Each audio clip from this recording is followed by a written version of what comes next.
Welcome everyone, join us today as we delve into the life and legacy of soulful Scottish bassist and vocalist James Dewar. From his early days with the band Stone the Crows to his iconic contributions to Trower's hits like Bridge of Sighs, Dewar's talent was undeniable. So let's dive in. James Dewar, born the 12th of October 1942 in Glasgow, Scotland. James, also known as Jim, grew up in Kinning Park, on Glasgow's south side, where his musical journey began. Influenced by artists like Ray Charles, Solomon Burke, Brooke Benton, and Bobby Bland, he was drawn to music from an early age. By 13, he knew he wanted to be a musician, and he pursued singing while also learning guitar, bass, piano, and the mouth organ. His career took off in the early 60s when he played bass and sang with the Gleneagles, a band that became the resident act at Glasgow's Lindella Ballroom.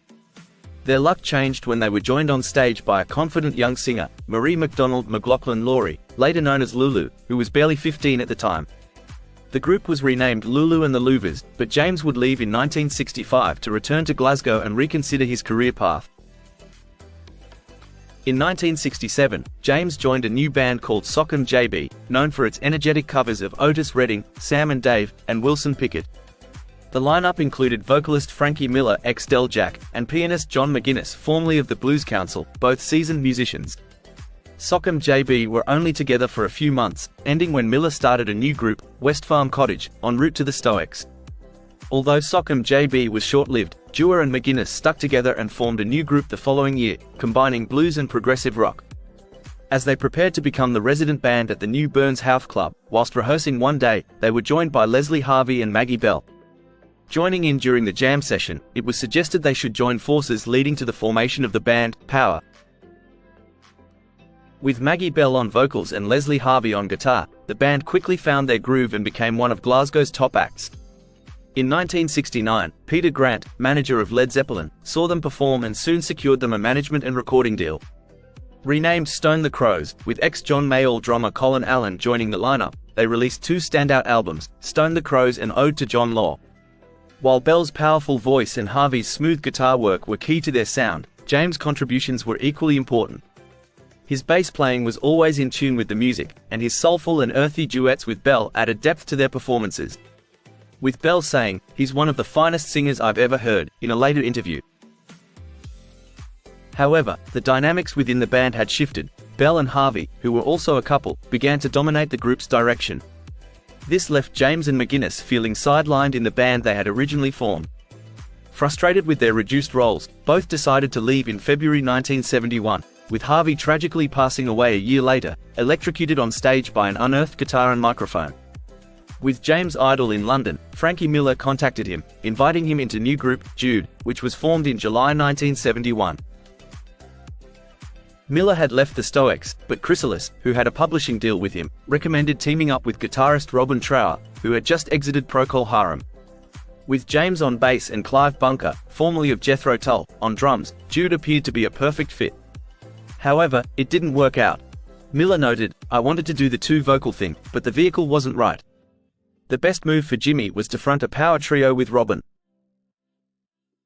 His career peaked with the Robin Trower Band, a British rock power trio featuring James on lead vocals and bass, Robin Trower on guitar, and drummer Reg Isidore, later replaced by Bill Lawden, after the 1974 release of Bridge of Sighs.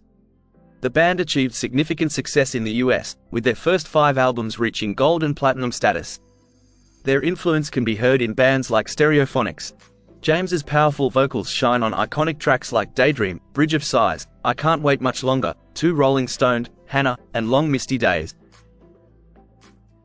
James left his mark as an acclaimed blue-eyed soul singer, commanding sold-out stadiums and concert halls during the peak of the 1970s classic rock era.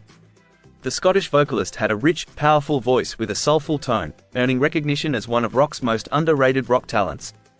His deep, gritty, and resonant sound, influenced by Ray Charles and Otis Redding, was akin to the bluesy, soul-infused styles of Paul Rodgers and Frankie Miller. James and Trower parted ways in 1983 after Trower was dropped by Chrysalis Records.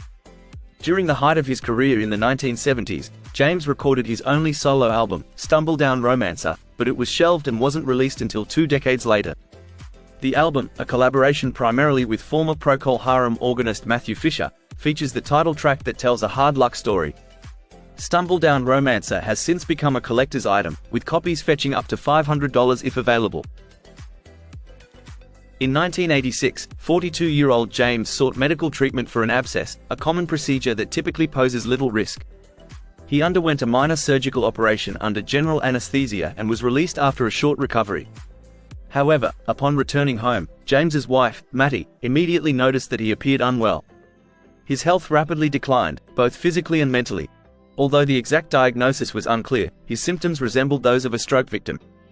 Over the following years, James suffered multiple small strokes and was eventually admitted to a mental health facility for proper long-term care. In 2000, a test was developed to diagnose his condition, which had been previously undiagnosed.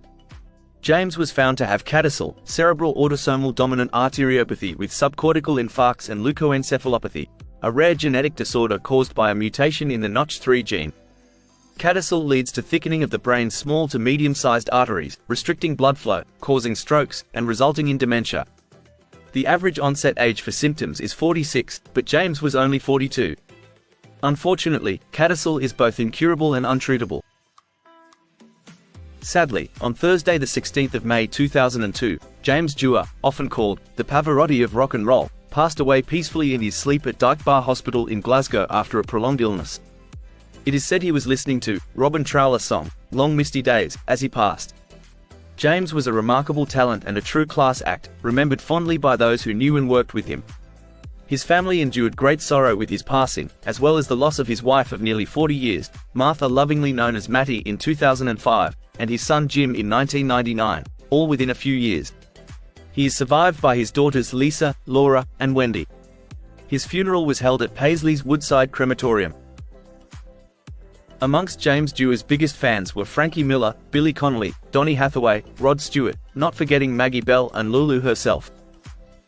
In 2008, a tribute album by Sal Jacobucci, Songs for a Dreamer, a tribute to Robin Trower and James Dewar, was released by Atlas Records in the United States. This tribute album was especially produced to pay homage to the musical spirit of James Dewar, who was a vital piece in the making of the Robin Trower Band through the 70s. Most songs on the album were written by both Trower and Dewar. And there you have it. Though James has left us, his musical legacy continues to resonate with rock enthusiasts around the world. His voice, rich with emotion and depth, remains a testament to his extraordinary talent. From his early days with the band Stone the Crows to his iconic contributions to Trower's hits, his talent was undeniable, earning him a place in the hearts of fans and musicians alike. Thank you for joining us. If you enjoyed this video, don't forget to like and subscribe for more videos on your favorite artists, just like this. Take care and bye for now.